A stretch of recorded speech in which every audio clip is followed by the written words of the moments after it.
Mindy here again. Wanted to talk to you about depression and anxiety as it relates to semicircular canal dehiscence and other similar related disorders. It's a gloomy day today, a little bit. Well, it's cloudy right now, and I waited till later this afternoon before shooting this video, so it's going to get dark here really quick. I should probably turn on a light. But that kind of fits along with this topic of depression and anxiety. Obviously, I'm not a professional therapist or anything like that, but I have suffered with depression and anxiety probably most of my life, but it did get definitely more severe with motherhood for one, and then also when I was diagnosed with semicircular canal dehiscence. And it's kind of hard to say what, I feel like I was just kind of a mix of anxiety most of the time, probably more anxiety than depression, but also did have some struggles there, wanting to escape. Obviously, you can't escape your own head, but I wanted to escape from my family because they were so loud, and also because I just felt very overwhelmed, very angry a lot of the time, lots of yelling going on, lots of spanking. I think I was just really struggling with coping with this disorder.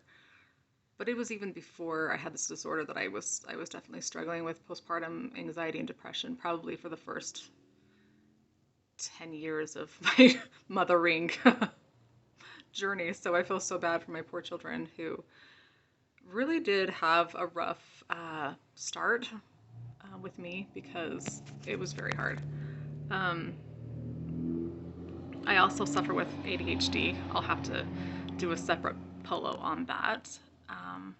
But sometimes it does feel like the odds are just so stacked against you, and it's hard to feel like you can conquer any of this or even just survive when you are faced with such difficult circumstances. And I remember one day I was really feeling like just at my wit's end and was actually contemplating leaving, like not telling anybody where I was going and just leave permanently. Of course, I knew that was wrong, but in my head at that time, I felt like this is right.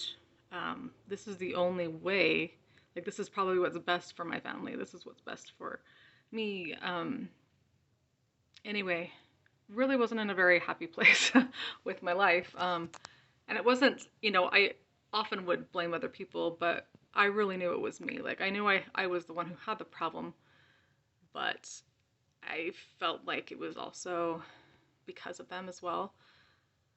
Anyway, so I remember going and laying out on like a lawn chair and just laying out in the sun. Like, it's one of those things that I just never do, ever, ever, ever. And I don't remember what time of the year it was. It must have been warm enough that, not too hot. It was probably spring or something like that. Just getting out of the winter blues type of a time.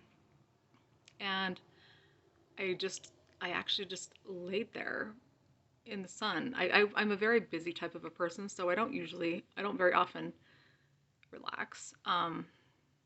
But I lay there and just closed my eyes. My face was to the sun, and I had just some really cool experiences that just helped me feel a little bit more hopeful about my life.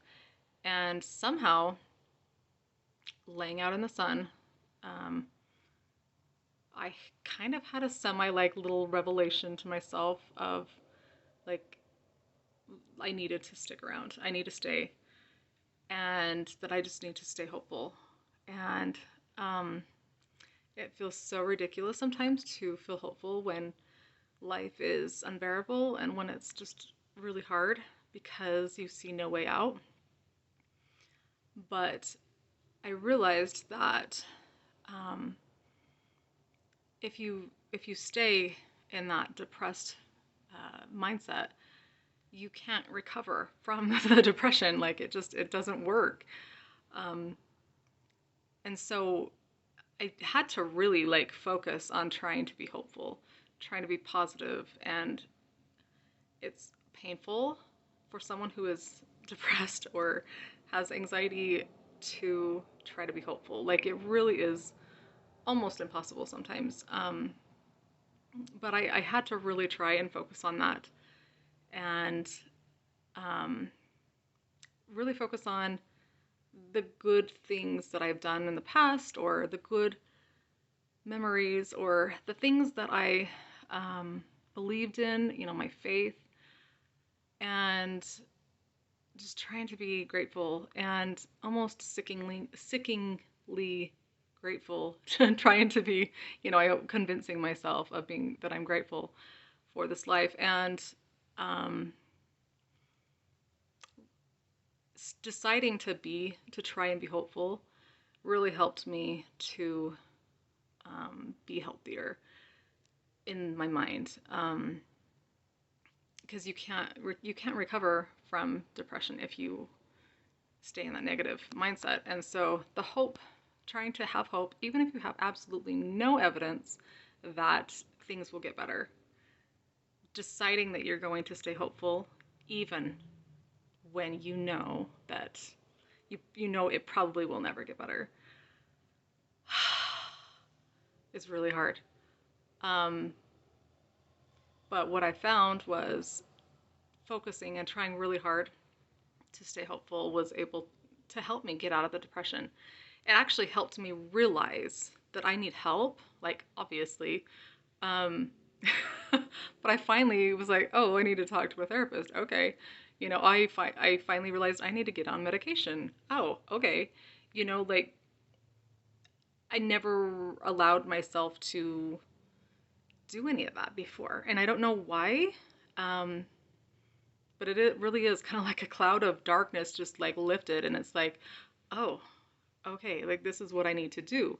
This is how I need to go forward. When we have a positive mental attitude, we can decide how to move forward, and we're able to become better and even heal. Sometimes, our bodies react to our attitudes, and it's kind of crazy, but it makes sense. The negativity makes us ill sometimes, not always. There's definitely positive people who become ill, but we can heal better if we have that positive mindset. So anyway, those are just my thoughts. Obviously, if you are struggling with depression or anxiety, talk to a professional because you can't always, like, positive thinking isn't always going to fix things. Like, it's not going to make everything better all of a sudden. We need to have that humility to be like, okay, I need to go and get help. I need to, although, coronavirus right now makes it really hard to get help that we need. But staying hopeful helps you find a way to get what you need and to also be able to help other people.